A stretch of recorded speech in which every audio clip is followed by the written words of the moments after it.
大人のあなたが夢中で描けるアートクレヨン、グリーンファンディングでお申し込みくださいね。こんにちは、柴崎ですよ。お元気ですか？そう、よかったね。今日は水彩画の基本の木ですよ。ね。さあ、基本といってね、今日は何を描くかっていうと、椅子を描きます。だからまずね、その原型となるこんな長四角の細長い箱をまず描きますね。はい。ね、箱がね、縦に2つ重なったようなイメージです。ここにちょっとパンかなんかの生物描こうかな。さてと、基本の木ですからね。まず大きく大切な部分から描いていきましょうね。今描いてるのはこの背もたれの部分ですね。そしてここが座面ですね。そして足が4本出てると。その足はこんな最初に描いた箱としての関係で足があります。ねえ、ここ大事ですね。やっぱり例えばここにほらパンが置いてあってこっちの足見えないんだけども、最初に箱を描いておくと足がどこまで伸びているかということもつかみやすいんですね。はい。動画を出しているとたくさん熱心なコメントいただくんですけども、その中でね、絵はどうしたら上手になりますかっていうコメント多いんですね。で、柴崎は、今までそのためにいろいろな動画を作ってますけども、例えば果物のようなものを描いてみるとかですね、いろいろあります。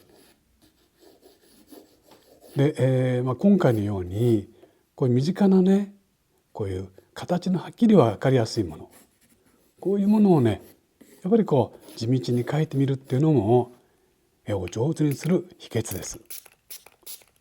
さあ、そうこうするうちに形できましたよ。では塗ってみましょうね。まず水でね、軽く霧を吹いて塗ります。周囲はね、柴崎のお家の庭ですね。今冬なので芝がね、このように枯れています。だからイエローカーですね。かといっても全面的に枯れてるわけじゃないからね、少しこのような緑のような色も少し塗っていきましょうね。はい。後ろはここにね、高いね、生垣というね、樹木の塀があるんですけども、それをざっくり塗りましょう。そして白を残すことでこの椅子のね、背もたれなんかを表現します。はい。ねえ。椅子をいつ塗るんですかっていうことじゃなくて、まず周りから描きますからね。そこを楽しんでくださいね。でもこの周りの状況はあくまでも主役ではないのでね、ざっくりと描きましょう。ここには柴崎はいつもね、丸く切っているね、柘植の木というのがあるんですね。そしてここにね、ザクロの葉っぱがね、黄色く色づいてます。さあ、椅子ですよ。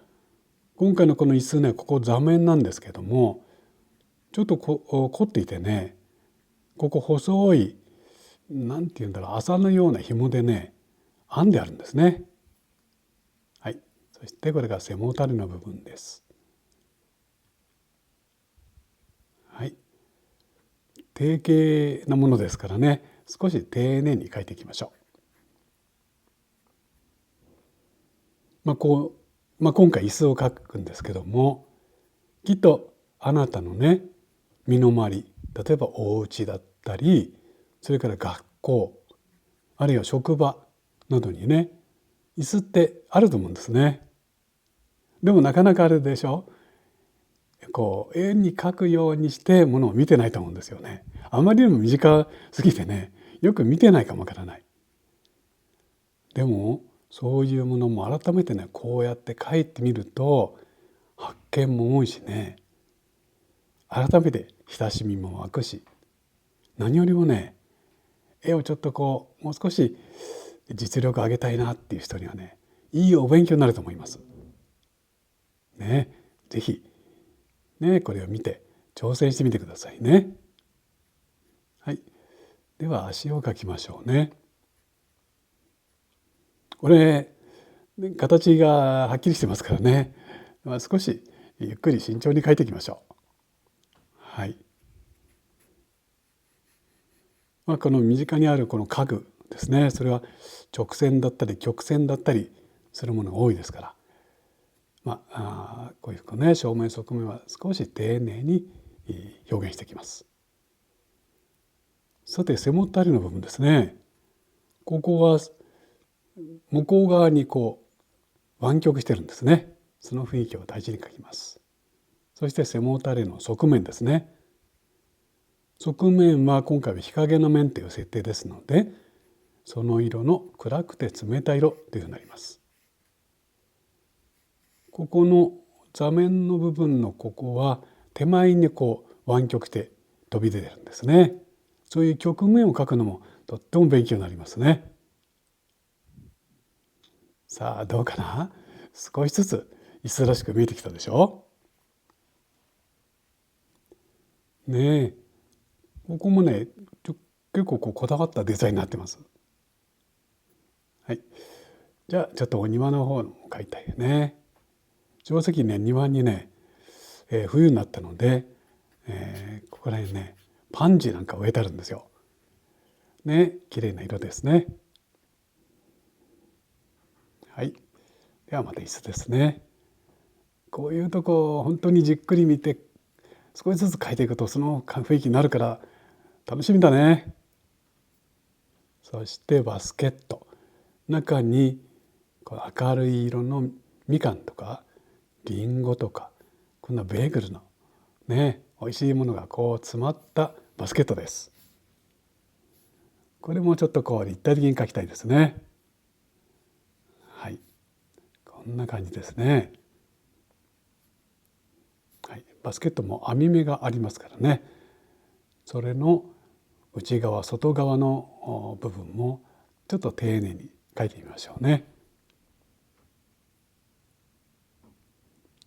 こんなところですね取っ手の部分の曲がった部分です。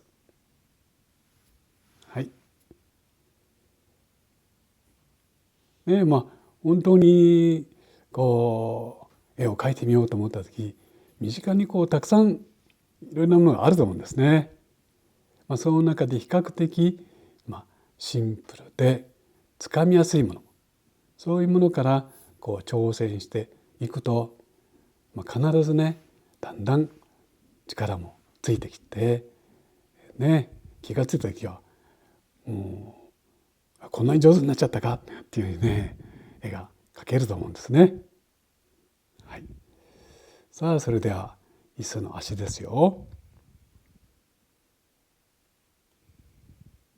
やっぱり今回椅子ですけども、椅子足4本ねちゃんと見える位置から柴先これを見て観察して描いてます。できるだけものを描くときはそのものの特徴がよくわかる位置から描いてみるのはいいと思います。はい、じゃあ向こう側の足を描きました。少し弱く表現してますね。そうすることで奥行き感が出てきます。はい、どうかなねえ、こっちにももう一本こうなってんだよね。よいしょっと。さあこれで人が座れなさそうな椅子になってきたでしょ。はい。ね、こうやって描くとちょっと達成感あるね。はい。では椅子が少しできたので今度はもう一回背景の方、あまりうるさくならない程度にちょっと楽しんで描いていきますね。はい。こっちにも小さい庭木ですね。こんな雰囲気です。はい。そして、とにかくね、ここに光が差して、その芝生の上にこの椅子が置いてあるって雰囲気にしたいんですね。はい。ですので、ちょっと芝にもう少し色を重ねて、その雰囲気をね、表現しましょう。この芝生、お庭にも椅子と同じような空間、前後感が出るようにちょっと描いていきます。手前ほど細かく複雑に少し暗めの色でという考えですね。はい、どうかな。ではここをこう塗ってから影を描きますね。さあ、影を大胆に描きましょう。で、影を描くとあらゆるものがそこに存在するって感じに見えますよね。とても影って大事ですね。さあ、椅子の足の影ですよ。ね、太陽の位置を意識してこっちかなって感じですね。よいしょ、これを通ってシュッとこっちだね。そしてここら辺が椅子のこの座面や背もたれの影だろうというわけですね。はい、ここら辺だろうね。どうかな。ね、見えてきたかな。さあ、今度はいよいよもう仕上げに近づきましたよ。ここ背もたれのところにね、ここに4本のこういうね、構造物があるんですね。これもよく見ると下の方が少し膨らんでます。こういうところもやっぱり絵で描いてみるから発見できるんだよね。こんな雰囲気だよ。ね、でここにしっかりくっついて日陰になってます。ほら、どうかな。椅子に見えた？こんな感じだね。はい。やっぱりどんな簡単な形のものでもじっくり描くとね、本当に描いた時のね、自分の気持ちの充実感ってありますね。さあ、影をもう一歩ね、少し暗い調子を加えてですね。はい、椅子の存在感を強めます。さあ、どうかな。だいぶ椅子らしくなったかしら。はい、出来上がりですよ。はい、ね、描き上がりました。椅子でしたね。もう基本ですからね、できるだけ身近にあるシンプルな形のものを描いてみるということが大きなポイントですね。またこの形がシンプルなだけにね、掴むポイントもはっきりするからね、とっても勉強になりますよ。ね、もしよかったらあなたも挑戦してみませんか？はい。ということで今回もね、長い時間見てくれて本当にありがとう。また次回違うテーマ、違う作品であなたとお会いしたいと思ってます。クリス・リーさん、直樹さん、ありがとうね。見てるかな？はい。それではまたね。